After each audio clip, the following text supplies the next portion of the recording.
Welcome to Season 7 of the Be Conscious podcast.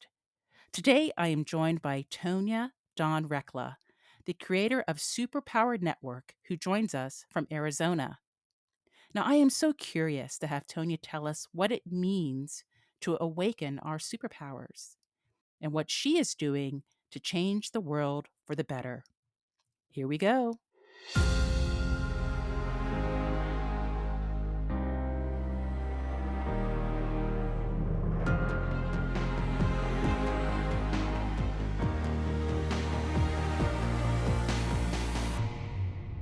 Welcome to the Be Conscious podcast, the show that brings you enlightened perspectives on the frequency of money, life's many challenges, and those heavy feelings that may be holding you back from living your best life.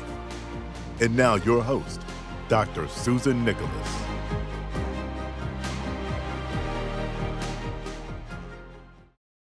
As Executive Director of Superpower Experts and creator of the Superpower Podcast Network for Inspired Personal Development, Tonya spends her days proving that superpowers are real. She is passionate about creating scalable and sustainable solutions to support rapid evolution and vibrational shifts for both individuals and the collective.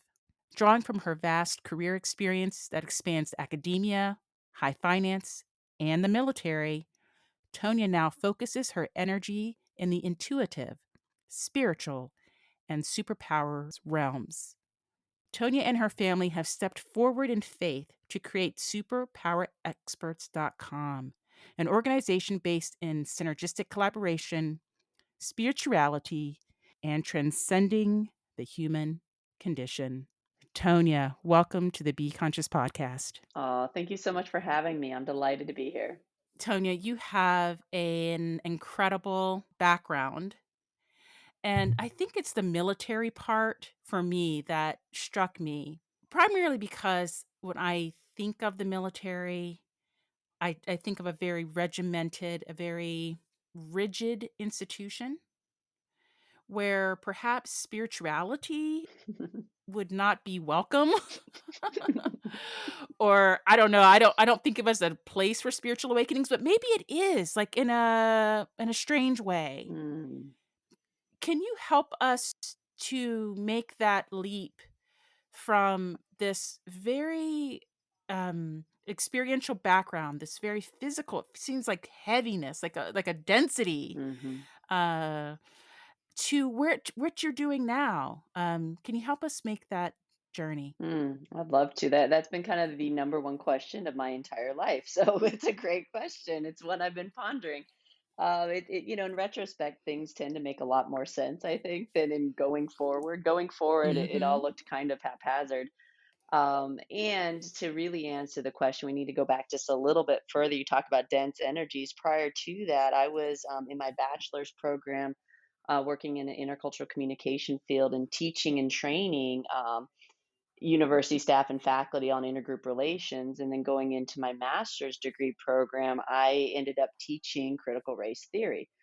And, Wow. which at that time was super obscure. Nobody knew about it. And here we are, and it's a household name. And it's like, wow, how did this happen? And so, in that space, what I discovered was that it was a phenomenal concept for deconstruction, which is what it's designed for, right? So in this realm, I would say I was in my critical intelligence sort of phase of existence, where I was learning to not just accept the things that had been normalized for me.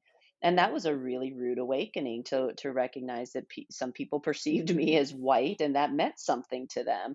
I Mm. wasn't unaware of the racial categorization, but I was completely unaware of what that meant for others. And so learning that process, and then helping others understand things like this level of acculturation and systemization that occurs for us that we're just not aware of, right? And then once we become aware, we get to be in choice. And so, about the time that I was becoming more aware and I was helping other students become more aware of this work, and went to the professor and said, okay, cool. Like, everybody's amped up. We get it. It's not great. Now what do we do? And he looked at me and he said, I don't know what to do. And I said, what do you mean you don't know what to do? And he's like, I'm not sure what the solution is. I teach. What are you going to do with this? And I'm like, well, I'm certainly not going to keep teaching it until I know the solution. Like, I think I'm going to go figure out the solution. And so that really soured me a little bit on in academia, which wasn't fair. I mean, it is a place to cultivate ideas and to work through them. And I wasn't content without a solution. And so I really believe that, after that graduate program, I graduated in right before 9/11, and right after 9/11 happened, I enlisted in the army.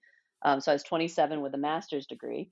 And I think what I was after was to understand solutions. And so you mentioned the military and what it might not be known for, but what it is known for is programming people, Mhm. systemizing, creating solutions, efficiency, effectiveness, right? All of the components that I felt were needed, right, in terms of figuring out how to fix or repair or do better, than maybe where we had been before. And so going through the military government, and this that started my counterintelligence kind of phase of existence, where I learned not just how to be critical of the information that was being presented, but how to actually dissect it at such a level that you can turn around and rewrite it, reimagine it, Mm. reprogram it. And so through that phase of my existence, that's where the subversiveness and the subterfuge and predicting future behavior and human dynamics and the human condition and all of those things really came online.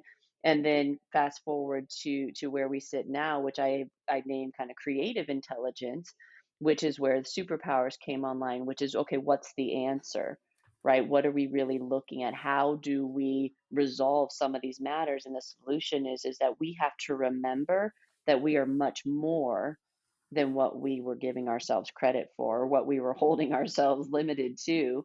And once we can remember that we are incredibly creative individuals, we're capable of developing incredibly creative solutions, that we are created and we are also creators. And when we can remember that, then we know the solutions and we can come up with those together. So it all makes sense from that Mm. frame up, right? Oh my goodness.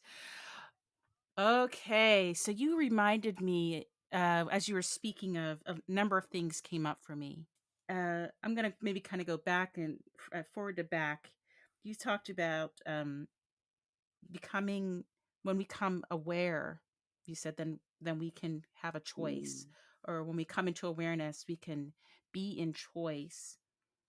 And you also mentioned about your work about solutions and that we can effectively create the future. mm, And and so this brought up several things. So it was Abraham Lincoln who said, "The best way to predict the future is to create it." ooh, nice. What a gift. Thank you for that reminder.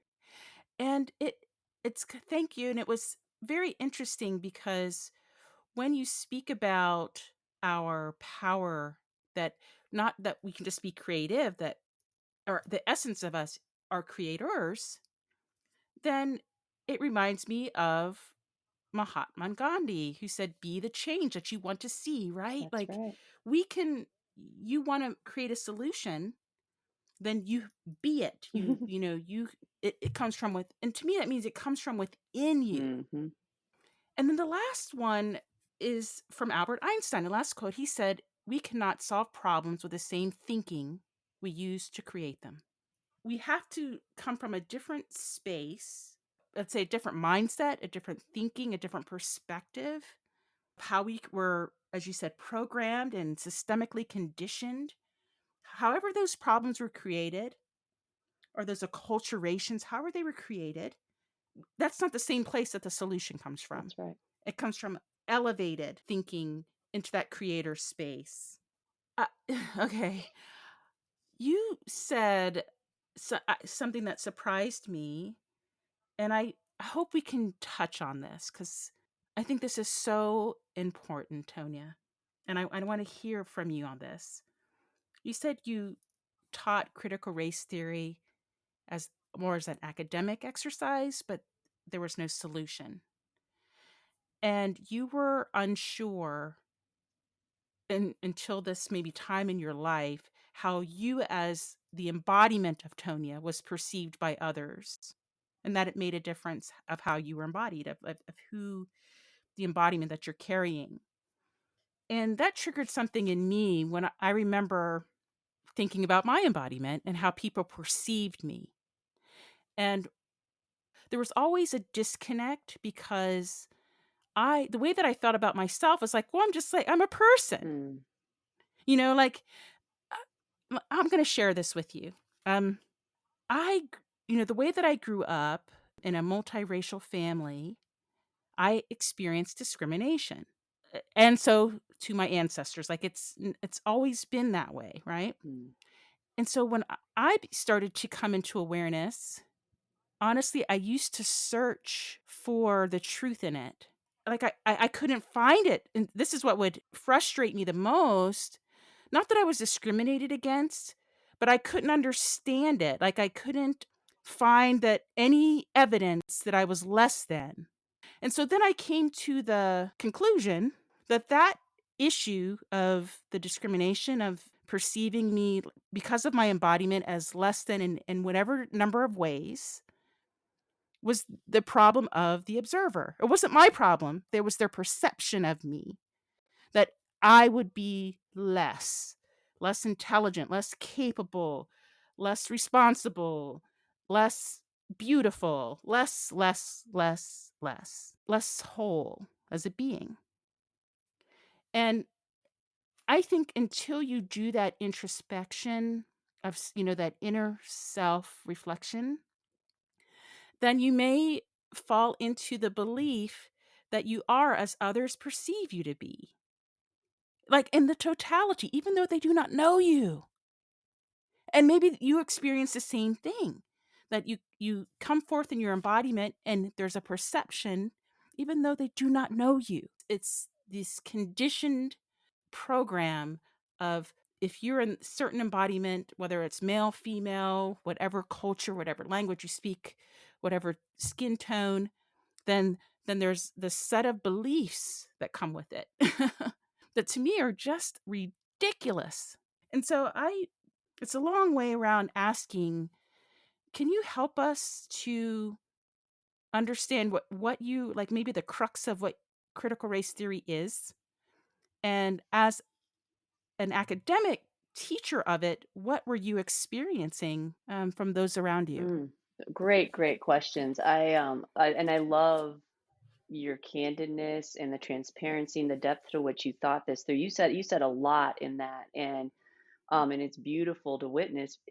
And regardless of whether or not it's through a gender journey, a race journey, an orientation journey, a religious journey, like regardless of the category, the social category you're currently kind of traversing through, what Susan just got done walking through is a brilliant process of introspection, because essentially what you're talking about is and I'm going to preface this by saying I can't speak from a critical race theory lens anymore, because everything's merged. I took a very interdisciplinary route, and so I would be doing the theories a disservice at this point in time. All I can really speak to is what I integrated from them, and so I think it's important to be really responsible given the hot topic that it is. I don't know what the conversation is in that space right now.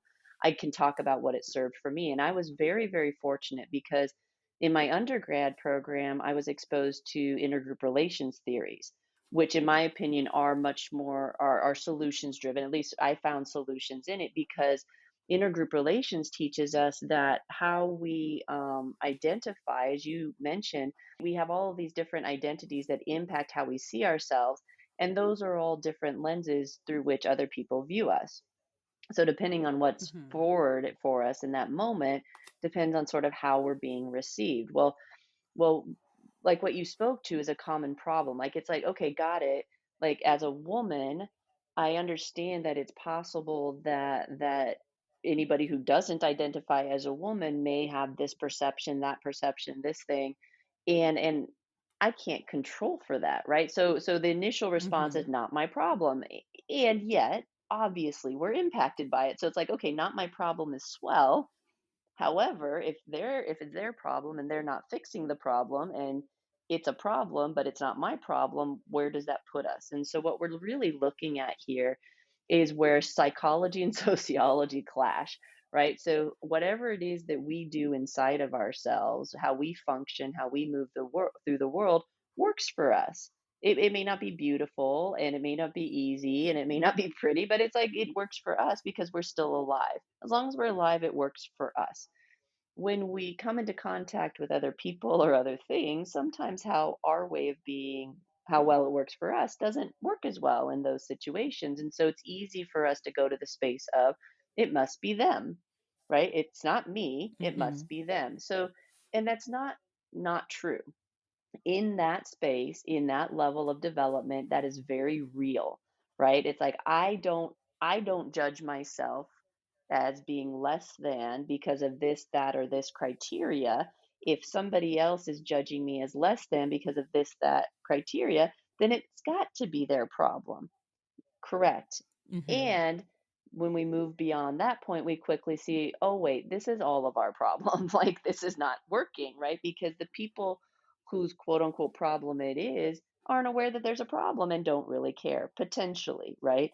More likely, in my experience, most Mhm. are completely unaware of the problem. And once they become aware of the problem, they're unaware of how, of a negative impact to them, which was my situation, right? I didn't so first and foremost, I knew myself as white because that's kind of how that was a construct that we grew up in. And then, however, I didn't know what that meant Mhm. for everyone. And in our acculturation, it meant we don't think about it, we don't talk about it. We're taught not to think about race, not to talk about it. It's not polite. We just don't do. Everybody's the same. It's not polite, which is a beautiful answer to children when they're trying to understand the world, and we want them to be polite to people, right? To say, no, no, no, don't stare, don't look, da da da da, which is great.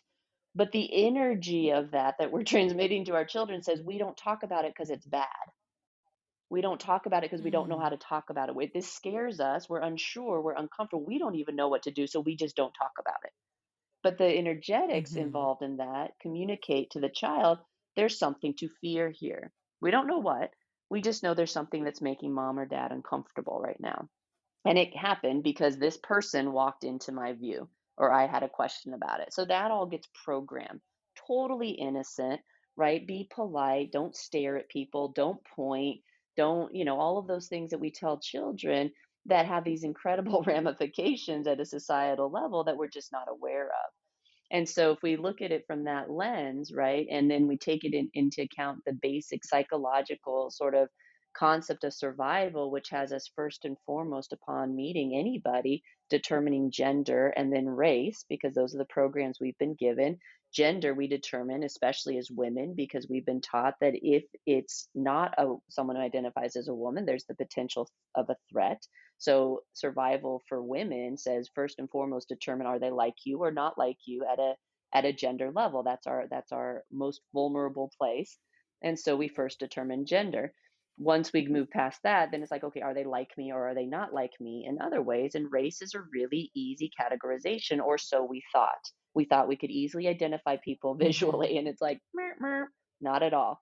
And so, but it doesn't Right. change the Right. fact that we programmed all of this. So you can see how this is what critical race theory afforded me was the opportunity to go, okay, let's deconstruct all of this. How did this come to be?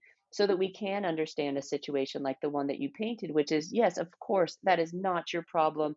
You do not have to take on those values, and yet we carry them energetically. As much as you don't want to, Right. you still transmit on some level. I have the expectation that you're going to view me as less than because that's the program that's been implanted. Until you can address it there, right? Because you can say it's their problem, it's this and that. But at a vibrational level, if you're transmitting a signal that says, I'm on alert because my experiences have taught me that this can be dangerous, so it's not that you want to judge people, but experience teaches you that you should be on alert there. And so there's a natural tendency to separate.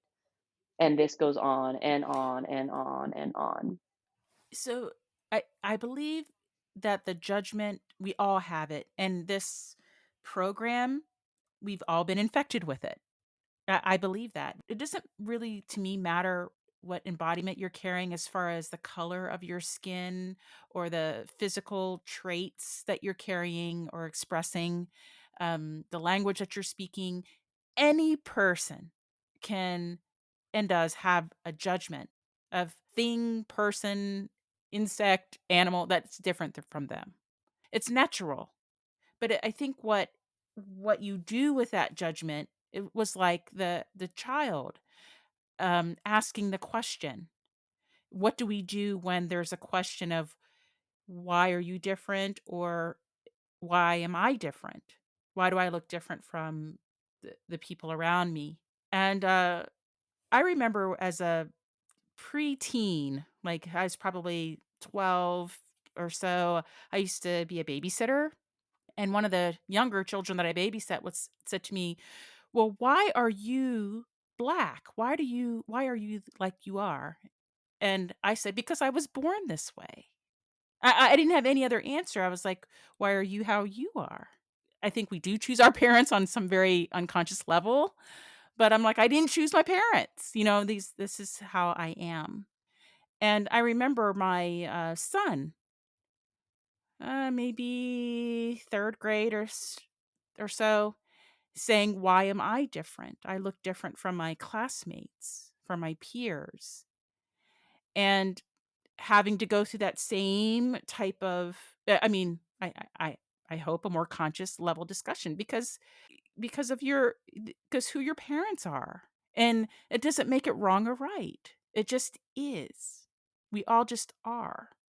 And so I think it's when we um examine our fear, that kinda hitches a ride with the judgment. Everybody has it, like, we cannot take that part of our brain of that recognition of something different away. We always have it, but it's like, how do we tame it? So the point where we can yes, we have a judgment that this is different, but we're not in danger. I mean, so there's the fear Mhm. of the unknown, of the difference, and then there's that near and present danger, like the discerning of the distinction between that.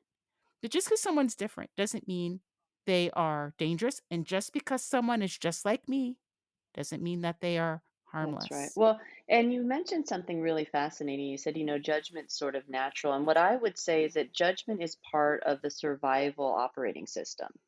The survival operating Yes. system teaches us that when stimulus comes in, static or friction comes in externally or even pops up internally, that we run a fear program, which is the alert system, right? What's about to happen? What's Mhm. the danger? Judgment is part of that. We are naturally curious.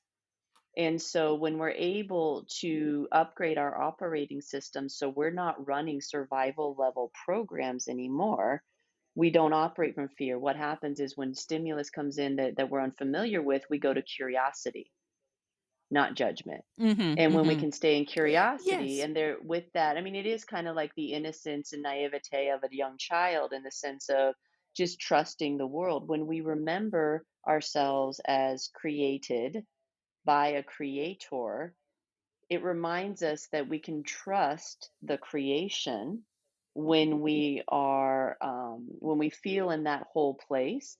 We've superseded the survival operating system and we've moved to a system now built in the confidence that that relationship provides us. We don't run fear programs anymore from that place. Now we're operating more from that love with which we were created. When we don't know where we came from or how we came to be, it scares us that when we remember Mhm. who we are and where we came from, we don't have to be afraid. And when we can remove that, Mm. that's the life and death survival program. But when we're able to remember that we're not just these physical bodies, that was really the invitation of COVID, the pandemic, was for people to introspect and remember like we're not just these physical Mhm. bodies and our existence isn't just a physical existence. So no matter how bad the threat appears, it can only threaten our expectations of what we thought we were going to experience here, nothing else. And when we remember Mhm. that, we don't go to judgment first because we're not operating from fear. Mm. Yeah, I like that. I think the pandemic has offered us a space, if you will, for introspection, and really to, I believe, transform very deep rooted feelings because with those judgments come feelings. And I think this whole conversation about awareness, about recognizing your power as a creator and trusting from where all of us come. And maybe even the higher recognition that we all come from the same creator, or that we are all, this is maybe very simplistic, but I say it's the human genome, like we're all human beings and we all have the genes to encode for our skin color, our eye color, our organ functions, all et cetera, et cetera, et cetera. But it's the expression that changes. And a lot of that expression of those genes are the ones that are expressed between each individual are often an adaptation as to an environment that we must survive in Mhm. on the planet. And this is a very formidable place, this cosmic kindergarten I call our Earth. And so to me, it's just like, okay, so we come into our embodiments with different phenotypic expression of the human genome so we can survive here. To me, the multiplicity of the expression, the phenotypic expression, I think is what makes it all so beautiful. I wouldn't want 7 billion people that look like me, or think like me, or are like me, or believe like me, or speak like me. No, it's like all of that variation is what creates this beautiful tapestry, I believe, of life. And it's embracing to me that diversity, even if it is not the same as you. The way that I think about it, Tonya, is that everything that is allowed. Like this is bigger than any individuated being. And that if it exists, whether we like it or not, whether we can identify with it or not, or love it or not, it is allowed. And it Mm, is an expression of the whole. I believe that when we are born into the universe, we are born into it for a very, very long time. If we could trace those threads of all of our existences back to the source of all of it, we realize that we're all the same. Like the expression of you is also a part of me. mm, If I am a part of the whole, and vice versa. And it's true for all of us. that's right. And I think if there's one common thread between all of us is that we are truly the embodiments of love. That we have that highest capacity to express love, to be loved, to receive love. And that's really all that this is. And then everything else is kind of like the icing on the cake, what makes it very cool, you know, to experience Earth School. You know, that there's all of this diversity of expression of that love, that ultimate core love energy. Mm, beautiful. And maybe sometimes there's a distortion, you know, of that energy, but that is a part of us too. That exists. That is a part of the collective That's consciousness. right. All the stuff that you do not like, and perhaps that informs our choices. Well, and it reminds us that what happens next is up to us. And That's we get to right. say, and I love, in our spaces, that's what SIFA's really been doing, that the new modality that we have, because it really, what was on our hearts was like, I mean, I've been in this work for decades, the Mhm. 90s, going, I know we can do better than this. And it was, race was just the first thing. Well, race wasn't even the first one. Gender was getting raped at 16. I was like, wait, hold up. Hold up. Wait, this wasn't in Mm. my book of instructions when I got here. Like, what is this? Right? And then on and on and on it went, as I got to see the things in the world that didn't really mash up with what I felt was sort of what I was wanting to naturally gravitate to, right? And we learn to adapt. Mhm. We're survivors. We learn to kind of modify ourselves. And at some point I think enough of us get to a place where it's like, well, but why should we have to? Like, if this doesn't really work for the collective, and I would dare say it doesn't actually work for any individual. Like, we like to think that there's a group of people that benefit from all of the ways that the rest of us feel like we suffer. But they don't. Nobody Mhm. does. There's no one group of people Mhm. who's coming out of this looking shiny and feel like they're on top of the world. Not a one. There's not a single type of Mhm. Mhm. person who thinks that they've got it all right now and everybody's ha ha ha, they got over on everybody. But we like to think that there is, right now. The poor old white men, that's kind of, they're getting the rub right now, because there's what they represent is a time when not all voices were part of the conversation. And so what got created in those spaces feels really restricting to a lot of us. That's not fair to them, and they get to be in choice also. Like they're a group, right? And that's how our minds think. And so it's really important that we remember to come back into ourselves completely, to connect into our guidance, and to keep a really expansive perspective, especially during these very uncertain times, and allow that curiosity to come front and center and forward of what can we do, how can we create moving forward, as opposed to wanting to look through limited perspectives that, as you so eloquently pointed out, are what got us here in the first place. And so, if we really Mm, do want a different world, and I'm telling you, everybody wants the same things. You mentioned it before, like, not only are we all humans, but at a functional level, we're identical. Like, we kind of know this from the medical mhm, industry that at a cellular mhm, level, we're pretty close, but at an energetic functional level, we are identical. And what we want mhm, is the mhm, same. We want to love and to be mhm, loved. We want to create and we want to share those creations with others. We want to be accepted and held and feel free to express, be both the experience and the expression of the creator, right? And in all of the extreme diversity and richness that that provides, however creative we can get. And so the variability isn't going to get any less. It's only going to get more diverse from here. We're creating new identities every minute. There's not enough sensitivity mhm, training on the planet to accommodate for what's happening. We have to be willing to look at the essence of who we believe ourselves to be and who we believe to be ourselves to be when we're together. And when we are willing to do that, we will see that we all want the same thing. We claim we don't know how to do it, but like you said, every kindergartner in the world knows how to be nice and how to say nice things and how to mhm, follow directions and all of that good stuff for the good of the class. We know how to do it, and at this stage I think we really need to sit back and then ask, each of us needs to ask ourselves individually, why are we not doing it? And then follow your advice mm, and step up to being that change, because we can complain all day long, but at the end of the day, if you can't every day put your head down on a pillow and say, I did everything in my power to live into the vision of the world that I want to see, then it can't be about anybody else. It mhm. has to be about you until the day you can say that, and then you go about helping everybody else. You asked a very, I think, sentinel question. You said, "Why not?" "Why don't we all know Mhm. how, why don't we do it?"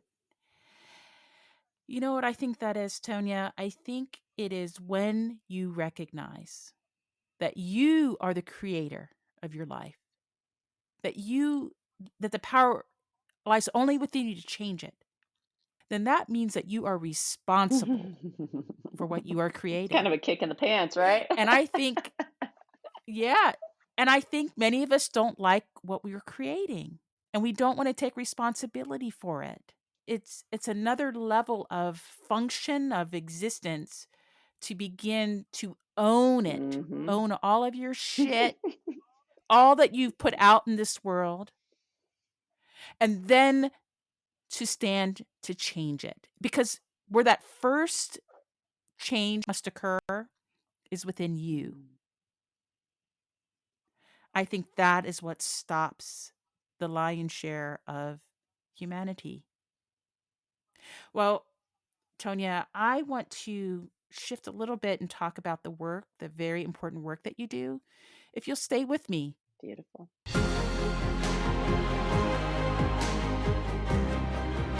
Like what you're hearing so far, make sure you never miss a show by clicking the subscribe button now. How would you describe your relationship with money? Did you ever imagine that your deepest feelings and beliefs about money could be preventing you from acquiring all the wealth that you desire? Click the link below in the show notes to learn more about Dr. Nicholas's highly sought after Frequency of Money program to positively transform your relationship with money. This podcast is made possible by listeners like you. Thank you for your support. Now, back to the show. Tonya, before the break, we were speaking about the power that lies within each of us to change not just our life, but to impact the lives of our family, our community, our society, and in fact, the world itself. Can you share with us the transition that you made from your secular work into your superpowers network and the work that you're doing to raise awareness on the planet? Great question. It's interesting because I think on the surface it looked like there was a clean break, and I would say my experience never changed.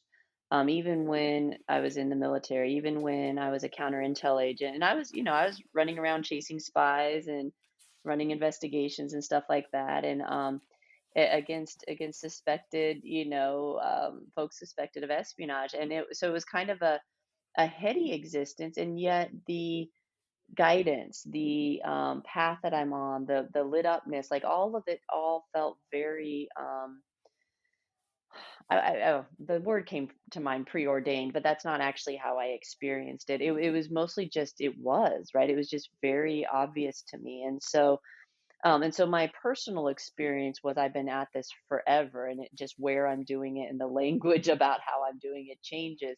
In the world, it was a really interesting juxtaposition because I sort of had an awakening process as an agent, and in a world where I was lying about who I was and what I was doing and what my name is and all that other stuff. And then here I am like coming into this awareness. I'd kind of hit a dark night of the soul and wasn't real sure what to do beyond the point I was at, and ended up getting rebaptized, which was a shock to no, it was probably the biggest shock to myself that I found myself in a Baptist church getting rebaptized because God and I had had kind of a parting of ways, or so I thought. It's at least in my mind, I had kind of been like, yeah, I don't no more, thanks anyway. And then and he was always there, but I didn't want him as close. I was doing some things in my life that I don't know that I really wanted to know that they were paying attention to, and so I Mm. was sort of hiding a little Mhm. bit, and so that opened that relationship back up again, and the flood of information that started coming through after that, I just didn't know how to hold in that environment, and so I came out of that environment and sort of tried my hand at business, and then went back and taught at the counter intel school, and that's where I met my husband. And I mention all that because that was really significant, because leaving the first time, that was like, it was crazy. It's like I didn't realize that that was sort of an act of treason to leave the counter intel world. Like, it was really bizarre how it felt, and sort of the reactions, and you don't ever leave. And then if you leave, you definitely don't ever talk about it. It's just all this weird stuff around it. And so we Mm. kind of got, I kind of got a little backlash from that for my world. And again, in where I sit now, I can see the friction and the conviction, right? I say there's always friction until you have conviction. And I didn't have conviction. I was like, what am I doing? Right. And so I went back to teach and Mhm. met up with my husband. And then when we left together, we still sort of tiptoed out the door because we were doing background investigations under contract with the government. We were forming a corporate counter intel firm. So it was still in the same wheelhouse, as we were kind of also having this bizarre sort of awakening developmental journey that was happening in the background with the birth of our daughter and all kinds of other stuff. And so it was sort of like the hidden world and then the visible world. And so the question really is what was it like to out myself essentially as being Spiritual? spiritual, like connected, like whatever the words are, Mm. in different genres treated differently, awakened, like whatever the conversation is in the Mhm. different worlds. That was difficult to say. How, we had a professional business, and all of these clients kept coming to me for my intuitive coaching, and I was like, please stop telling people about this. Like, this is embarrassing. Like, I don't want to be doing this. And so I had to come to terms with it. And then once I did, really the resistance sort of fell off from there. So then when the concept of superpowers and the work that's coming through, and the modality that came through in the form of SIFA, when all of that started happening, I was so not numb to, but used to being guided and forged and moved. And I mean, I'd given over my entire existence and was in the experience of giving over my mouth and my hands and my body to this journey and to this walk. And so at that time, layers were just coming off, and it was very matter of fact to me. The terrifying piece was accepting it all to begin with. But by the time I shared Mhm, that with the mhm. world, I had already processed through it 20 times over. Um, Mm, so that was sort of, and that's kind of how we do everything. We spend a lot of time with the creator so we can be ready, right? We let it work us first. We synthesize it through us, through our experiences, through our systems, through our communication, through prayer, to make sure that what we're putting out into the world is in alignment with what we feel we're guided to do. And so we have a very different mhm. process of creation, because of our knowledge of energetics and how the creation process works. Can I ask you a question before we go into, the Superpowers Network and your podcast platform? You said you had a dark night of the soul and an awakening. Do you mind sharing with us what that looked like for you and what, I guess, superpowers were those? I believe they're latent, like they're always within us and then they're activated. Because it sounds like you have always been intuitive. It was through all, like that's a common thread through all your work. And I contend, honestly, Tonya, that if we knew how powerful we were as beings, we would be astounded. And I think there's this resistance to being in our power. It's so strange. But I think there's this like a resistance to it again, and it comes back to the responsibility of being a creator. So, can you share with us? I'll give you an example. Like my awakening journey was me. I felt myself leave outside of my body, and then I would be able to, I guess, what people call spontaneously travel. And, when I would come back into myself, I noticed I could see differently, I could see auras. I felt energy emanating from me, like chi, like the energy coming out of my palms, I didn't know Hmm. what it was or what to do. I had no language around anything. So, for a while, I was also in the spiritual closet because of the secular work that I had done. I had been a physician surgeon, I had, been like you, a business, entrepreneur, and finally a equity investor, and I felt if I spoke about it, I believed I was gonna be That's committed, right. like someone would commit That's me right. as being insane. If I said, "Hey, you know what? I can see Hmm. energy." And I could feel, them, I could feel people, Hmm. um, their insecurities, their fears, I could see right through it, but I was afraid to speak of it. So can you help us to understand what your awakening journey looked like, and then what latent powers or superpowers do you have, that you're now using in this way? Brilliant. Thank you for your share. I'd love to speak to that for a moment. Part of the terror comes from the fact that as a collective, we have stories in our collective consciousness of what happens to people who have these abilities. It's not just that you're going to be convicted, but you're going Mhm, to be burned at the stake. You're going to be crucified. You're going to mhm, be, I mean, these are real in our bodies because we've heard the stories over and over and over. We've lived them, whether you believe in past lives or not. Energetically, the story in the collective replays over and over and over again every time we have that experience. We can't tell the difference, right? We don't know that that's not happening to us right now. That fear is very real because it's in our collective thoughts essentially, and so we share it. And so, first off, to everybody who's had those thoughts, that's totally normal. Like, you said we get into the network, but and it bears notice that that network started in 2016, which means since 2016, I've been talking very openly with people all around the globe in all different walks of life about exactly what we're talking about. And everybody knows on some level. This is not a shock to anybody. We just run a society that says we're going to pretend not to know for some reason. Um, and so we might as well just talk about it is kind of my shtick on that. And so if you are wondering if what's happening to you is kind of crazy and this and that, just trust, right? Make sure that you're staying mhm, centered. Make sure that you have some kind of guidance. We recommend PMCS. It's a military term that we took and adapted, but in our world it stands for prayer, meditation, contemplation, or stillness. Make sure you've got some practice, one of those four, preferably all mm, four. SIFA addresses all four, so it's a great practice that addresses all of those. Because if you don't, then in those moments of terror, when you're not real sure what's going on and why you can do what you think you can do, you don't really have anywhere to go other than that fear program, and that's not the one you want.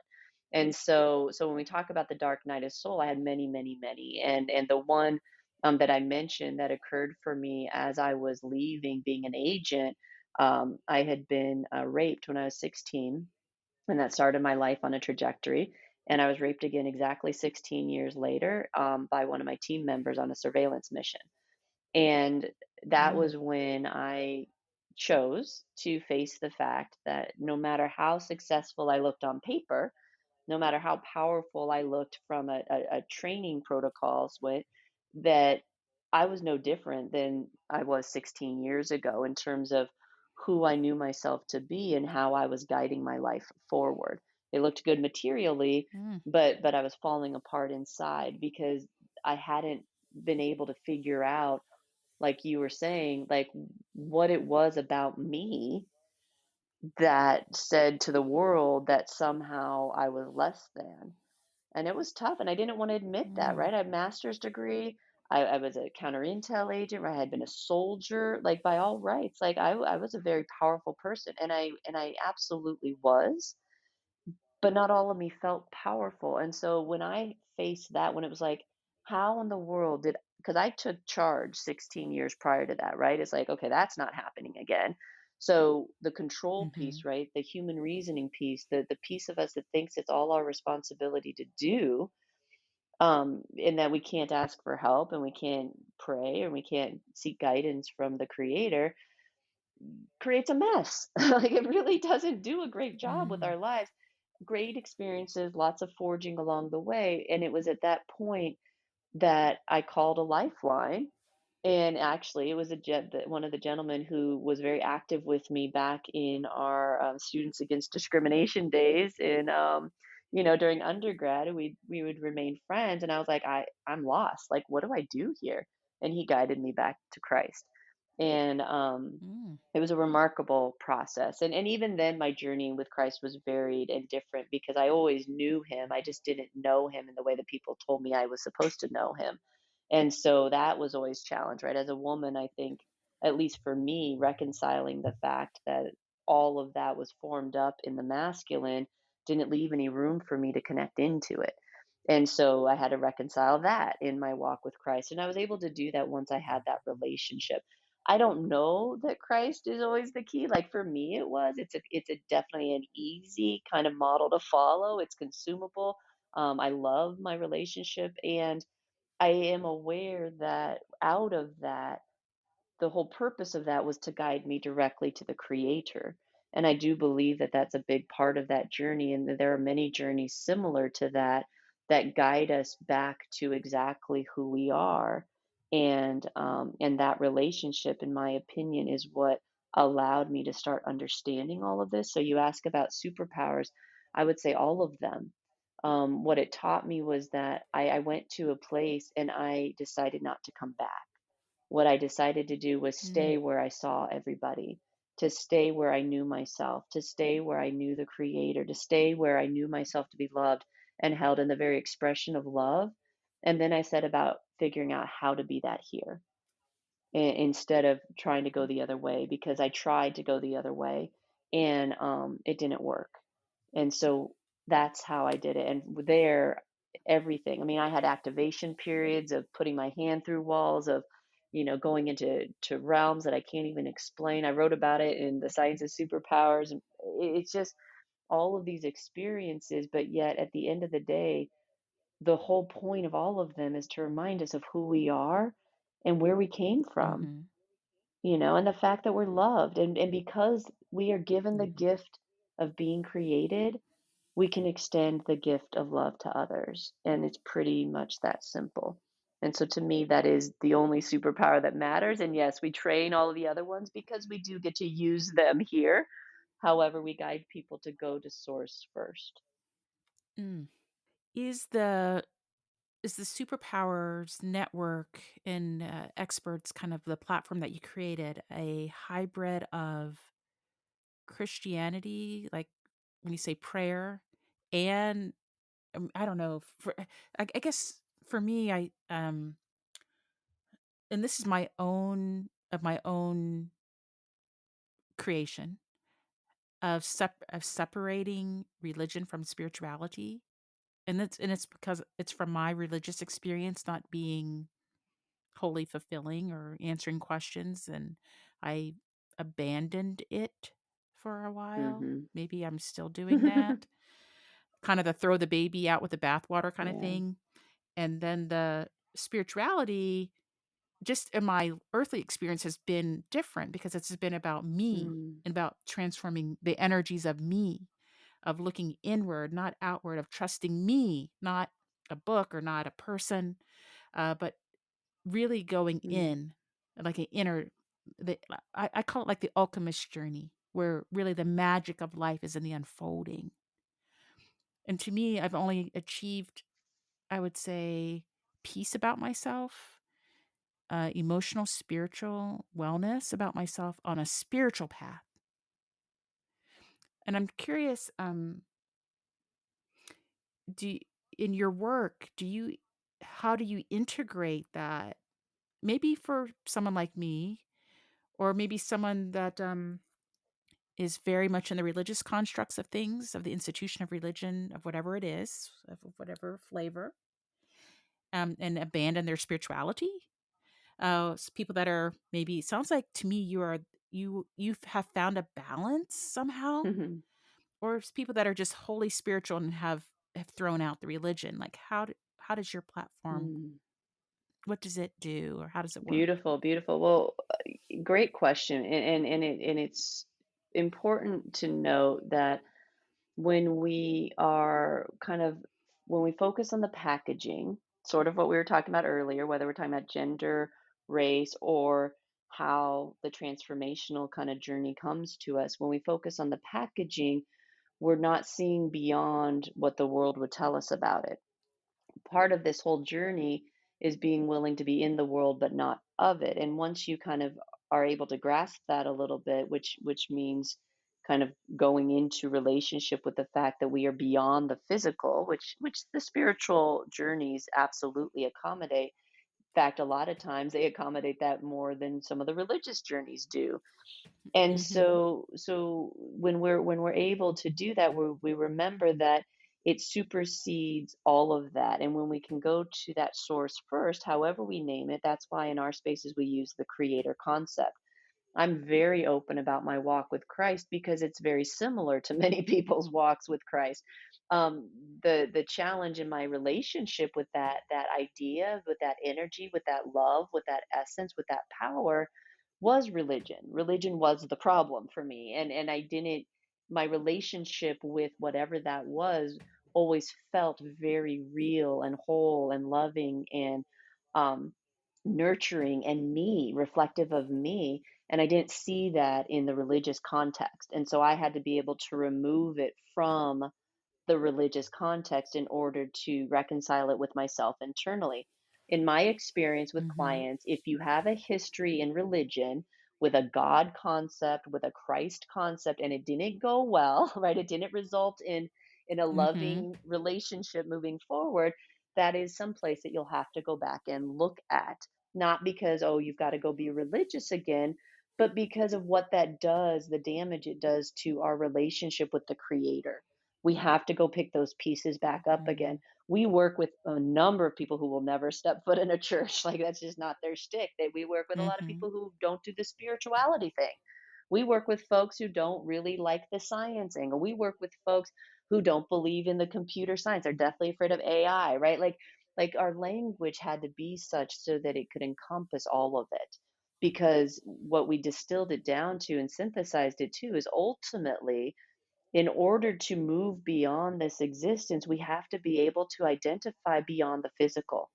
What happens for ourselves is if we can Mhm. only identify as a physical body, then literally our minds won't conceptualize us beyond the physical body, which means when the physical body dies, our we die because the mind can't conceive of anything beyond it.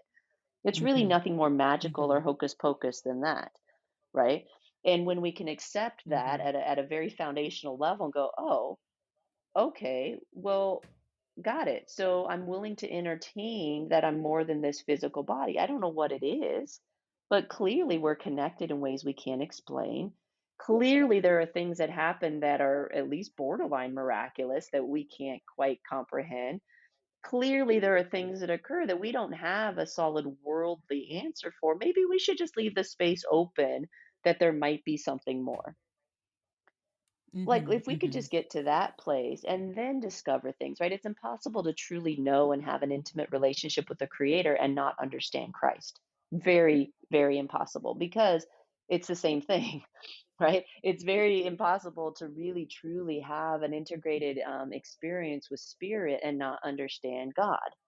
Right, so it's more getting beyond the programs that we run based on the electric stimulus or the stimulus that comes in from words that we think we understand.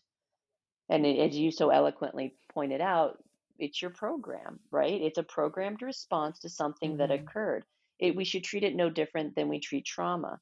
It's a programmed response. We don't really know what God is. We don't really know. All we can do is our best to figure it out. And we contend that as an organization, we've committed to guiding each person to whatever that light is for them and trusting that when you connect people to their direct guidance and direct knowingness, they will be guided in the way that's most appropriate for them.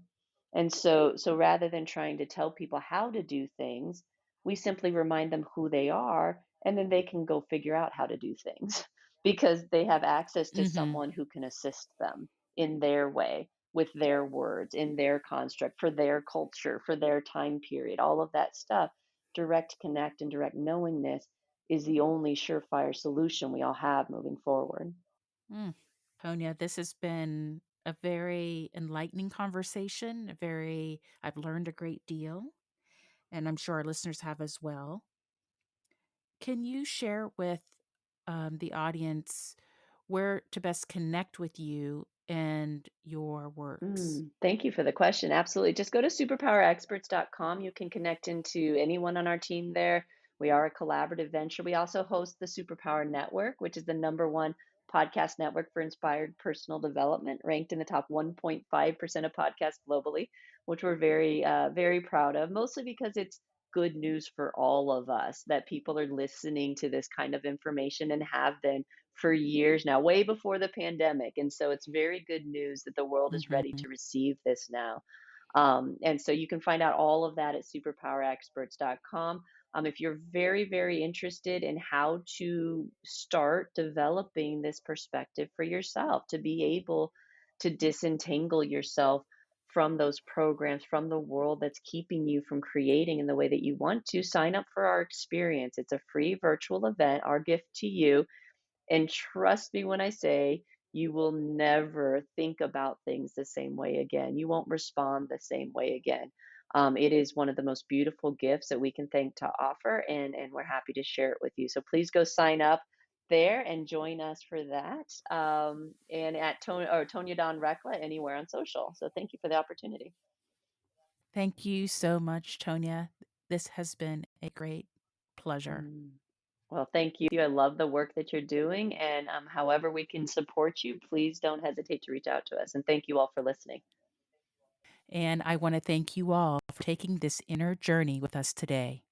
And whether you are coming or going, looking inside or out, remember to be conscious. If you loved this episode and if today's message resonated with you, please subscribe, rate, and review the Be Conscious podcast. I want to know what inspired you and what conscious topics you would like to hear more about. And if you want, you can share those thoughts and questions with me at info@susannicholas.org.